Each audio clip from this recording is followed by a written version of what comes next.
The Stockbroker's Clerk. Shortly after my marriage, I had bought a connection in the Paddington district. Old Mr. Farquhar, from whom I purchased it, had at one time an excellent general practice, but his age and an affliction of the nature of St. Vitus's dance, from which he suffered, had very much thinned it. The public, not unnaturally, goes on the principle that he who would heal others must himself be whole, and looks askance at the curative powers of the man whose own case is beyond the reach of his drugs. Thus, as my predecessor weakened, his practice declined, until, when I purchased it from him, it had sunk from 1,200 to little more than 300 a year. I had confidence, however, in my own youth and energy, and was convinced that in a very few years the concern would be as flourishing as ever. For 3 months after taking over the practice, I was kept very closely at work, and saw little of my friend Sherlock Holmes, for I was too busy to visit Baker Street, and he seldom went anywhere himself, save upon professional business. I was surprised, therefore, when one morning in June, as I sat reading the British Medical Journal after breakfast, I heard a ring at the bell, followed by the high, somewhat strident tones of my old companion's voice. "Ah, my dear Watson," said he, striding into the room, "I am very delighted to see you. I trust that Mrs. Watson has entirely recovered from all the little excitements connected with our adventure of the Sign of the Four." "Thank you, we're both doing very well," said I, shaking him warmly by the hand. "And I hope also," he continued, sitting down in the rocking-chair, "that the cares of medical practice have not entirely obliterated the interest which you used to take in our little deductive problems." "On the contrary," I answered, "it was only last night that I was looking over my old notes and classifying some of our past results." "I trust that you don't consider your collection closed." "Not at all. I should wish nothing better than to have some more of such experiences." "To-day, for example?" "Yes, to-day, if you like." "And as far off as Birmingham?" "Certainly, if you wish it." "And the practice?" "I do my neighbour's when he goes. He's always ready to work off the debt." "Ha! Nothing could be better," said Holmes, leaning back in his chair and looking keenly at me from under his half-closed lids. "I perceive that you have been unwell lately. Summer colds are always a little trying." "I was confined to the house by a severe chill for 3 days last week. I thought, however, that I had cast off every trace of it." "So you have. You look remarkably robust." "How, then, did you know it?" "My dear fellow, you know my methods." "You deduced it, then?" "Certainly." "And from what?" "From your slippers." I glanced down at the new patent leathers which I was wearing. "How on earth—" I began, but Holmes answered my question before it was asked. "Your slippers are new," he said. "You could not have had them more than a few weeks. The soles, which you are at this moment presenting to me, are slightly scorched. For a moment I thought they might have got wet and been burned in the drying, but near the instep there is a small circular wafer of paper with the shopman's hieroglyphics upon it. Damp would of course have removed this. You had then been sitting with your feet outstretched to the fire, which a man would hardly do even in so wet a June as this if he were in his full health." Like all Holmes's reasoning, the thing seemed simplicity itself when it was once explained. He read the thought upon my features, and his smile had a tinge of bitterness.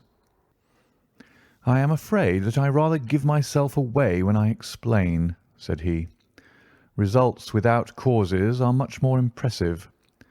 You are ready to come to Birmingham, then?" "Certainly. What is the case?" "You shall hear it all in the train. My client is outside in a four-wheeler. Can you come at once?" "In an instant." I scribbled a note to my neighbour, rushed upstairs to explain the matter to my wife, and joined Holmes upon the doorstep. "Your neighbour is a doctor," said he, nodding at the brass plate. "Yes, he bought a practice as I did." "An old established one?" "Just the same as mine. Both have been ever since the houses were built."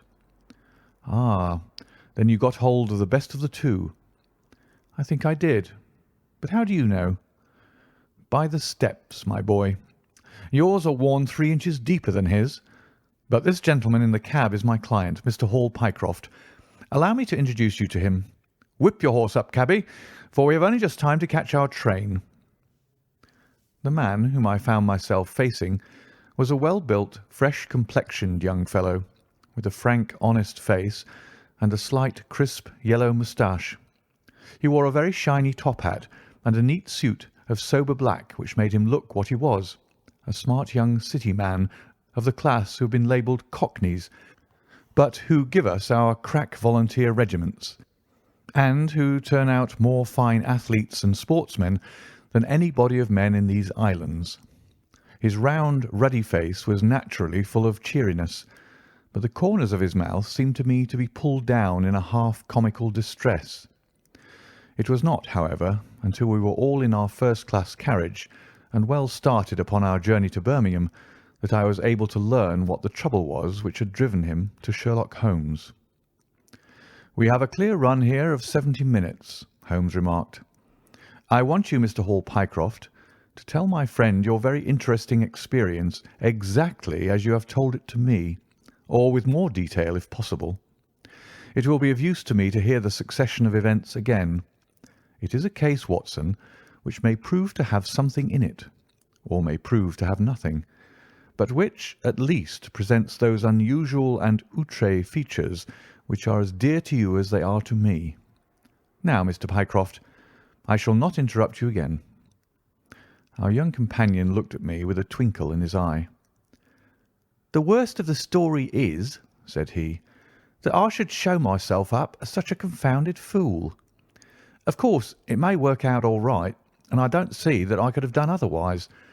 But if I have lost my crib and got nothing in exchange, I shall feel what a soft Johnny I've been. I'm not very good at telling a story, Dr. Watson, but it is like this with me. I used to have a billet at Cox and Woodhouse's of Draper's Gardens, but they were let in early in the spring through the Venezuelan loan, as no doubt you remember, and came a nasty cropper. I've been with them 5 years, and old Coxon gave me a ripping good testimonial when the smash came, but of course we clerks were all turned adrift, the 27 of us.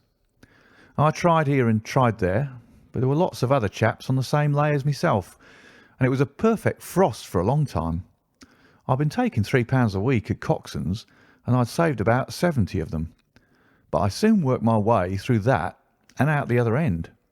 I was fairly at the end of my tether at last, and could hardly find the stamps to answer the advertisements or the envelopes to stick them to. I'd worn out my boots, paddling up office stairs, and I seemed just as far from getting a billet as ever. At last I saw a vacancy at Mawson and Williams, the great stockbroking firm in Lombard Street. I dare say E.C. is not much in your line, but I can tell you that this is about the richest house in London. The advertisement was to be answered by letter only. I sent in my testimonial and application, but without the least hope of getting in. Back came an answer by return saying that if I would appear next Monday, I might take over my new duties at once, provided that my appearance was satisfactory. No one knows how these things are worked. Some people say that the manager just plunges his hand into the heap and takes the first that comes. Anyhow, it was my innings that time, and I don't have a wish to feel better pleased. The screw was £1 a week rise, and the duties just about the same as at Coxon's. And now I come to the queer part of the business. I was in diggings out Hampstead way, 17 Potter's Terrace. Well, I was sitting doing a smoke that very evening, after I'd been promised the appointment, when up came my landlady with a card which had Arthur Pinner, financial agent, printed upon it. I had never heard the name before, and could not imagine what he wanted with me. But of course I asked her to show him up. In he walked, a middle-sized, dark-haired, dark-eyed, black-bearded man, with a touch of the sheeny about his nose. He had a brisk kind of way with him, and he spoke sharply like a man who knew the value of time. "Mr. Hall Pycroft, I believe," said he. "Yes, sir," I answered, pushing a chair towards him. "Lately engaged at Coxon and Woodhouse's." "Yes, sir." and now on the staff of Mawson's." "Quite so." "Well," said he, "the fact is that I have heard some really extraordinary stories about your financial ability. You remember Parker, who used to be Coxon's manager? He could never say enough about it." Of course I was pleased to hear this. I had always been pretty sharp in the office, but I never dreamed that I was talked about in the city in this fashion. "You have a good memory," said he. "Pretty fair," I answered modestly. "Have you kept in touch with the market while you've been out of work?" he asked. "Yes, I read the stock exchange list every morning." "Now that shows real application," he cried. "This is the way to prosper. You won't mind me testing you, will you? Let me see. How are Ayrshire's?" 106 1/4 to 105 7/8. "And New Zealand Consolidated?" 104. "And British Broken Hills?" 7 to 7 6. "Wonderful!" he cried with his hands up. "This quite fits in with all that I'd heard. My boy, you're very much too good to be a clerk at Mawson's." This outburst rather astonished me, as you can think. "Well," said I, "other people don't think quite so much of me as you seem to do, Mr. Pinner. I had a hard enough fight to get this berth, and I'm very glad to have it." "Pooh, man, you should soar above it. You're not in your true sphere. Now, I'll tell you how it stands with me. What I have to offer is little enough when measured by your ability, but when compared with Mawson's, it's light to dark. Let me see. When do you go to Mawson's?" "On Monday." "Aha! I think I would risk a little sporting flutter that you don't go there at all." "Not go to Mawson's?" "No, sir. By that day you'll be the business manager of the Franco-Midland Hardware Company Limited, with 134 branches in the towns and villages of France, not counting one in Brussels and one in San Remo." This took my breath away. "I never heard of it," said I. "Very likely not. It has been kept very quiet, for the capital was all privately subscribed, and it's too good a thing to let the public into. My brother, Harry Pinner, is promoter, and joins the board after allotment as managing director. He knew I was in the swim down here, and asked me to pick up a good man cheap, a young pushing man with plenty of snap about him. Parker spoke of you, and that brought me here tonight. We can only offer you a beggarly 500 to start with." "500 a year?" I shouted. "Only that at the beginning, but you are to have an overriding commission of 1% on all business done by your agents, and you may take my word for it that this will come to more than your salary." "But I know nothing about hardware." "Tut, my boy, you know about figures." My head buzzed, and I could hardly sit still in my chair, but suddenly a little chill of doubt came upon me. "I must be frank with you," said I. "Mawson only gives me 200, but Mawson is safe. Now, really, I know so little about your company that—" "Ah, smart, smart," he cried in a kind of ecstasy of delight. "You are the very man for us. You're not to be talked over, and quite right too. Now, here's a note for £100, and if you think that we can do business, you may just slip it into your pocket as an advance upon your salary." "This is very handsome," said I. "When should I take over my new duties?" "Be in Birmingham tomorrow at 1, said he. "I have a note in my pocket here which you will take to my brother. You'll find him at 126B Corporation Street, where the temporary offices of the company are situated. Of course, he must confirm your engagement, but between ourselves it will be all right." "Really, I hardly know how to express my gratitude, Mr. Pinner," said I. "Not at all, my boy. You've only got your deserts. There are one or two small things, mere formalities, which I must arrange with you. You have a bit of paper beside you there. Kindly write upon it, 'I am perfectly willing to act as business manager to the Franco-Midland Hardware Company Limited at a minimum salary of £500. I did as he asked, and he put the paper in his pocket. "There is one other detail," said he. "What do you intend to do about Mawson's?" I had forgotten all about Mawson's in my joy. "I'll write and resign," said I. Precisely what I don't want you to do. I had a row over you with Mawson's manager. I'd gone up to ask him about you, and he was very offensive, accused me of coaxing you away from the service of the firm, and that sort of thing. At last I fairly lost my temper. If you want good men, you should pay them a good price, said I. He would rather have our small price than your big one, said he. I'll lay you a fiver, said I, that when he has my offer, you'll never so much as hear from him again. Done, said he. We picked him out of the gutter, and he won't leave us so easily. Those were his very words. The impudent scoundrel, I cried. I've never so much as seen him in my life. Why should I consider him in any way? I shall certainly not write if you would rather I didn't. Good. That's a promise, said he, rising from his chair. Well, I'm delighted to have got so good a man for my brother. Here's your advance of £100, and here is the letter. Make a note of the address, 126B Corporation Street, and remember that 1 o'clock tomorrow is your appointment. Good night, and may you have all the fortune that you deserve. That's just about all that passed between us, as near as I can remember. You can imagine, Dr. Watson, how pleased I was at such an extraordinary bit of good fortune.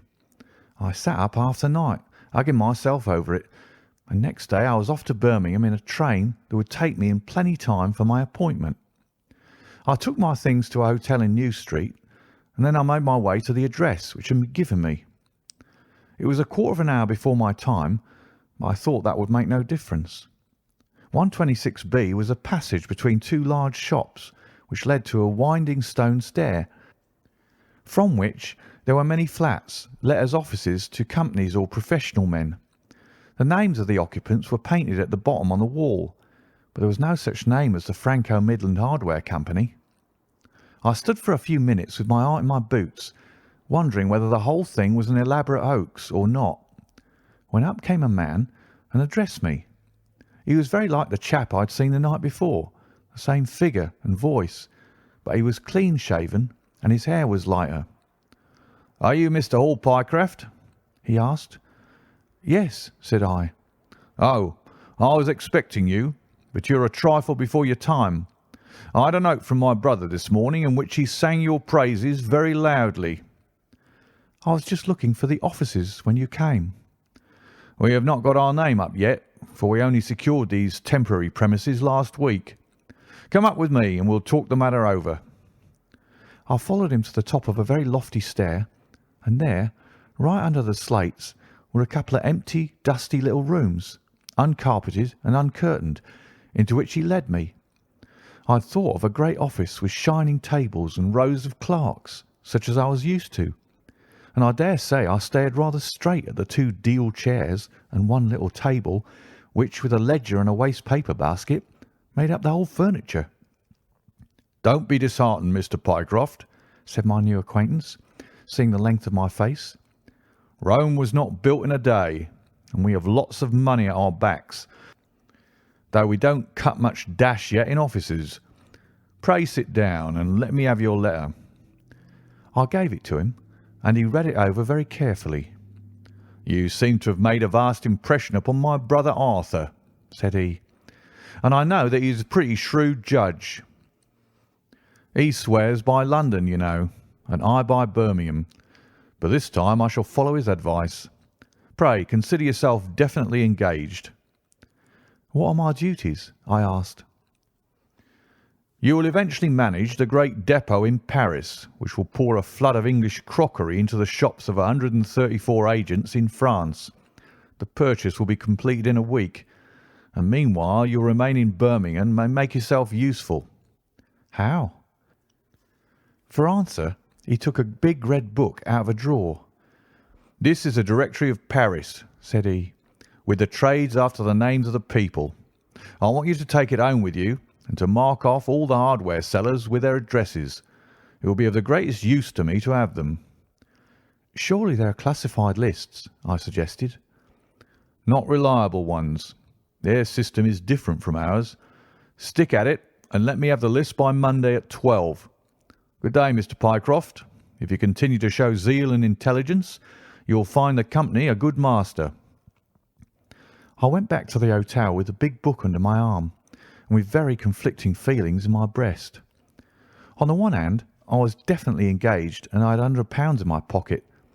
On the other, the look of the offices, the absence of name on the wall, and other of the points which would strike a businessman had left a bad impression as to the position of my employers. However, come what might, I had my money, so I settled down to my task. All Sunday I was kept hard at work, and yet by Monday I had only got as far as H. I went round to my employer, found him in the same dismantled kind of room, and was told to keep at it until Wednesday, and then come again. On Wednesday it was still unfinished, so I hammered away until Friday, that is, yesterday. Then I brought it round to Mr. Harry Pinner. "Thank you very much," said he. "I fear that I underrated the difficulty of the task. This list will be of very material assistance to me." "It took some time," said I. "And now," said he, "I want you to make a list of the furniture shops, for they all sell crockery." "Very good." "And you can come up tomorrow evening at 7 and let me know how you're getting on. Don't overwork yourself. A couple of hours at day's music hall in the evening would do you no harm after your labours." He laughed as he spoke, and I saw with a thrill that his second tooth upon the left-hand side had been very badly stuffed with gold. Sherlock Holmes rubbed his hands with delight, and I stared with astonishment at our client. "You may well look surprised, Dr. Watson, but it is this way," said he. "When I was speaking to the other chap in London, at the time that he laughed at my not going to Mawson's, I happened to notice that his tooth was stuffed in this very identical fashion. The glint of the gold in each case caught my eye, you see. When I put that with the voice and figure being the same, and only those things altered which might be changed by a razor or a wig, I could not doubt that it was the same man. Of course, you expect two brothers to be alike, but not that they should have the same tooth stuffed in the same way. He bowed me out, and I found myself in the street, hardly knowing whether I was on my head or on my heels. Back I went to my hotel, put my head in a basin of cold water, and tried to think it out. Why had he sent me from London to Birmingham? Why had he got there before me? And why had he written a letter from himself to himself? It was altogether too much for me, and I could make no sense of it. And then suddenly it struck me that what was dark to me might be very light to Mr. Sherlock Holmes. I had just time to get up to town by the night train to see him this morning, and to bring you both back with me to Birmingham. There was a pause after the stockbroker's clerk had concluded his surprising experience. Then Sherlock Holmes cocked his eye at me, leaning back on the cushions with a pleased and yet critical face, like a connoisseur who has just taken his first sip of a Comet vintage. "Rather fine, Watson, is it not?" said he. "There are points in it which please me. I think that you will agree with me that an interview with Mr. Arthur Harry Pinner in the temporary offices of the Franco-Midland Hardware Company, Limited, would be a rather interesting experience for both of us." "But how can we do it?" I asked. "Oh, easily enough," said Hall Pycroft cheerily. "You are two friends of mine who are in want of a billet, and what could be more natural than that I should bring you both round to the managing director?" "Quite so, of course," said Holmes. "I should like to have a look at the gentleman and see if I can make anything of his little game. What qualities have you, my friend, which would make your services so valuable? Or is it possible that—" He began biting his nails and staring blankly out of the window, and we hardly drew another word from him until we were in New Street. At 7 o'clock that evening we were walking, the three of us, down Corporation Street to the company's offices. "It is no use our being at all before our time," said our client. "He only comes there to see me, apparently, for the place is deserted up to the very hour he names."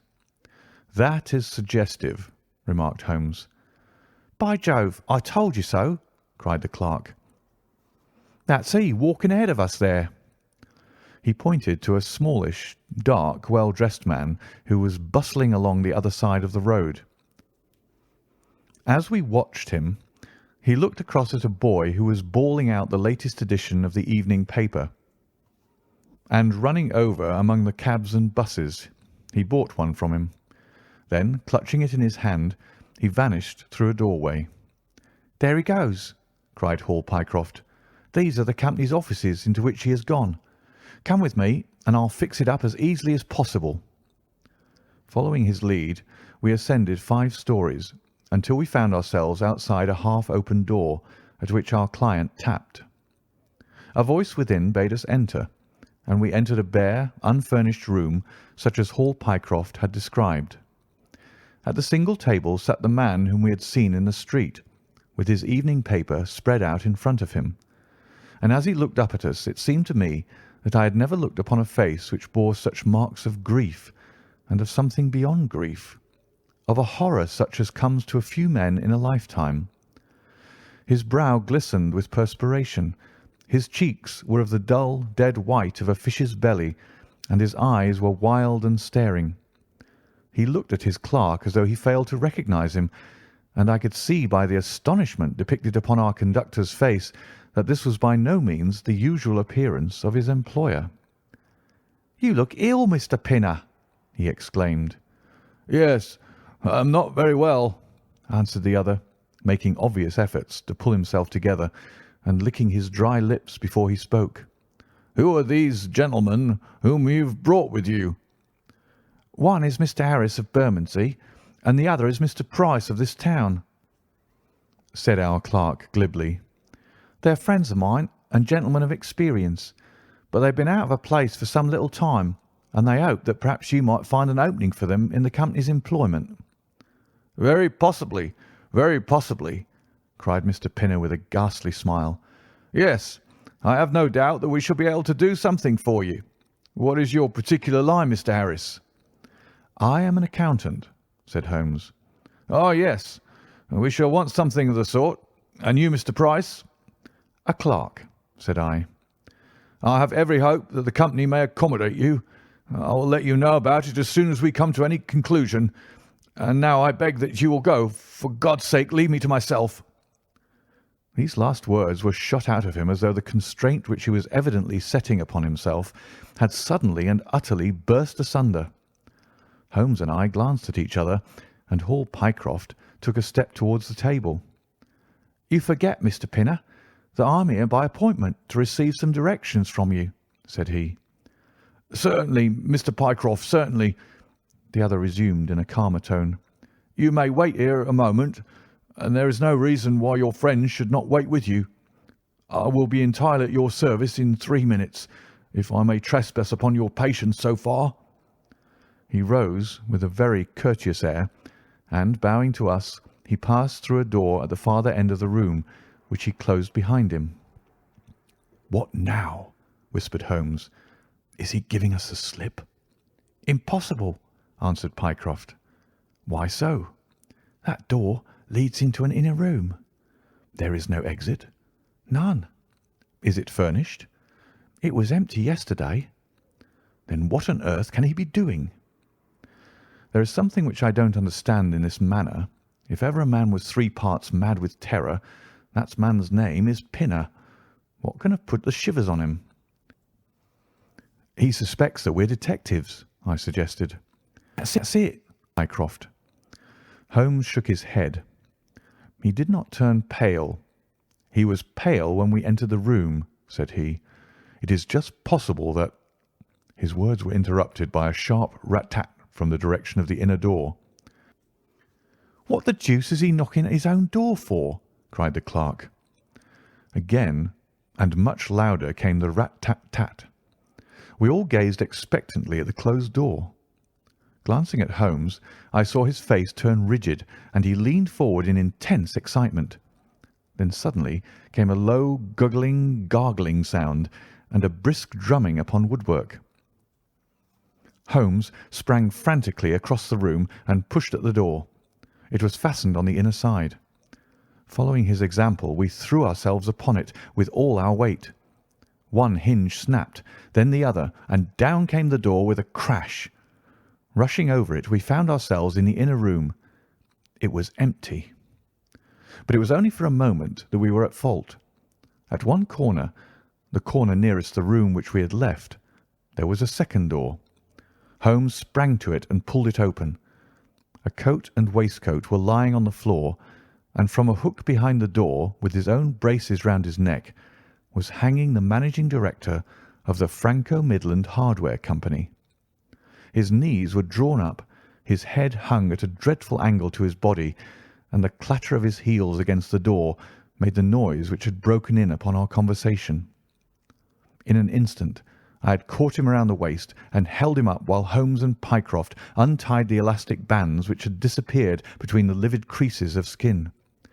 Then we carried him into the other room, where he lay with a clay-coloured face, puffing his purple lips in and out with every breath, a dreadful wreck of all that he had been but 5 minutes before. "What do you think of him, Watson?" asked Holmes. I stooped over him and examined him. His pulse was feeble and intermittent, but his breathing grew longer, and there was a little shivering of his eyelids which showed a thin white slit of ball beneath. "It has been touch and go with him," said I, "but he'll live now. Just open that window and hand me the water carafe." I undid his collar, poured the cold water over his face, and raised and sank his arms until he drew a long, natural breath. "It's only a question of time now," said I, as I turned away from him. Holmes stood by the table with his hands deep in his trousers pockets and his chin upon his breast. "I suppose we ought to call the police in now," said he, "and yet I confess that I'd like to give them a complete case when they come." "It's a blessed mystery to me," cried Pycroft, scratching his head. "Whatever they wanted to bring me all the way up here for, and then—" "Pooh! All that is clear enough," said Holmes impatiently. "It is this last sudden move." "You can understand the rest, then?" "I think that it is fairly obvious. What do you say, Watson?" I shrugged my shoulders. "I must confess that I am out of my depth," said I. "Oh, surely, if you consider the events at first, they can only point to one conclusion." "What do you make of them?" "Well, the whole thing hinges upon 2 points. The first is the making of Pycroft write a declaration by which he entered the service of this preposterous company. Do you not see how very suggestive that is?" "I'm afraid I missed the point." "Well, why did they want him to do it? Not as a business matter, for these arrangements are usually verbal, and there was no earthly business reason why this should be an exception. Don't you see, my young friend, that they were very anxious to obtain a specimen of your handwriting, and had no other way of doing it?" "And why?" "Quite so. Why? When we answer that, we have made some progress with our little problem. Why? There can be only one adequate reason. Someone wanted to learn to imitate your writing, and had to procure a specimen of it first. And now, if we pass on to the second point, we find that each throws light upon the other.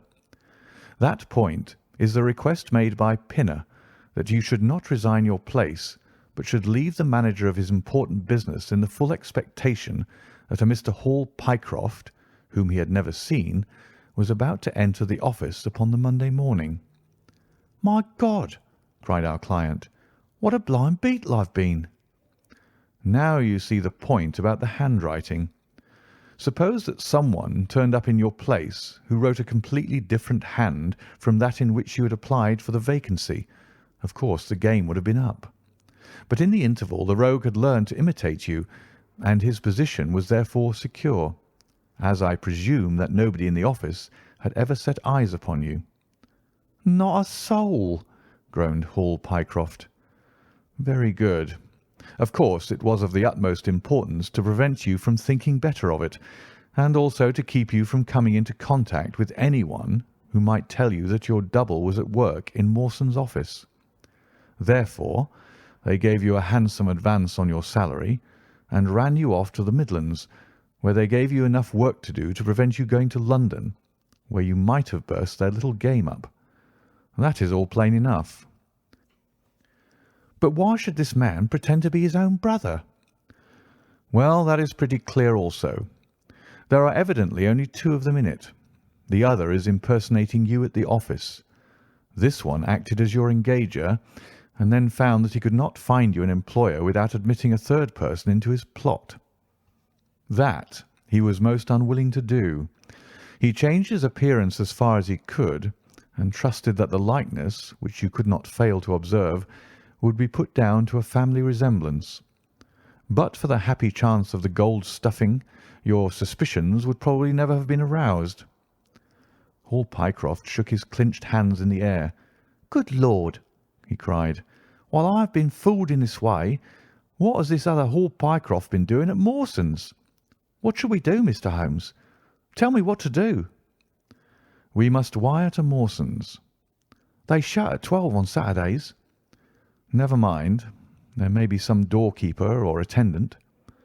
"Oh, yes. They keep a permanent guard there on account of the value of the securities that they hold.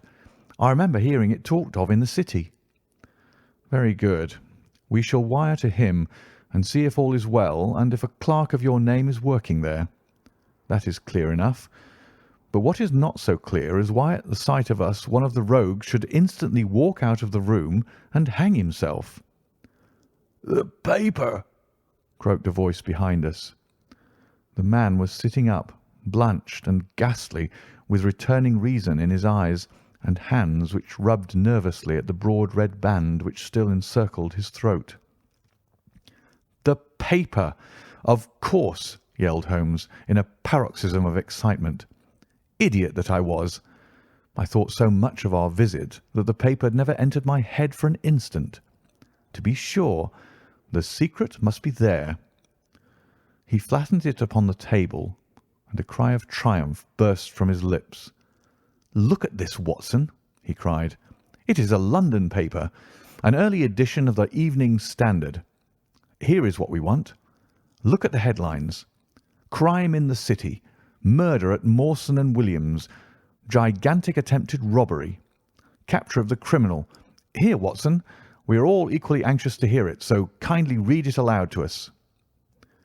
It appeared from its position in the paper to have been the one event of importance in town, and the account of it ran in this way: "A desperate attempt at robbery, culminating in the death of one man and the capture of the criminal, occurred this afternoon in the city. For some time back, Mawson and Williams, the famous financial house, have been the guardians of securities which amount in the aggregate to a sum of considerably over £1,000,000. So conscious was the manager of the responsibility which devolved upon him in consequence of the great interest at stake, that safes of the very latest construction have been employed, and an armed watchman has been left day and night in the building. It appears that last week a new clerk named Hall Pycroft was engaged by the firm. This person appears to have been none other than Beddington, the famous forger and cracksman, who with his brother had only recently emerged from a 5-year spell of penal servitude. By some means, which are not yet clear, he succeeded in winning under a false name this official position in the office, which he utilized in order to obtain mouldings of various locks and a thorough knowledge of the position of the strong room and the safes. It is customary at Mawson's for the clerks to leave at midday on Saturday. Sergeant Tewson of the City Police was somewhat surprised, therefore, to see a gentleman with a carpet-bag come down the steps at 20 minutes past 1. His suspicions being aroused, the sergeant followed the man and with the aid of Constable Pollock succeeded, after a most desperate resistance, in arresting him. It was at once clear that a daring and gigantic robbery had been committed. Nearly £100,000 worth of American railway bonds, with a large amount of scrip in mines and other companies, was discovered in the bag. On examining the premises, the body of the unfortunate watchman was found doubled up and thrust into the largest of the safes, where it would not have been discovered until Monday morning had it not been for the prompt action of Sergeant Tewson. The man's skull had been shattered by a blow from a poker delivered from behind. There could be no doubt that Beddington had obtained entrance by pretending that he had left something behind him, and having murdered the watchman, rapidly rifled the large safe and then made off with his booty. His brother, who usually works with him, has not appeared in this job as far as can at present be ascertained, although the police are making energetic inquiries as to his whereabouts. Well, We may save the police some little trouble in that direction," said Holmes, glancing at the haggard figure huddled up by the window. "Human nature is a strange mixture, Watson. You see that even a villain and murderer can inspire such affection that his brother turns to suicide when he learns that his neck is forfeited. However, we have no choice as to our action. The doctor and I will remain on guard, Mr. Pycroft, if you will have the kindness to step out for the police." End of The Adventure of the Stockbroker's Clerk.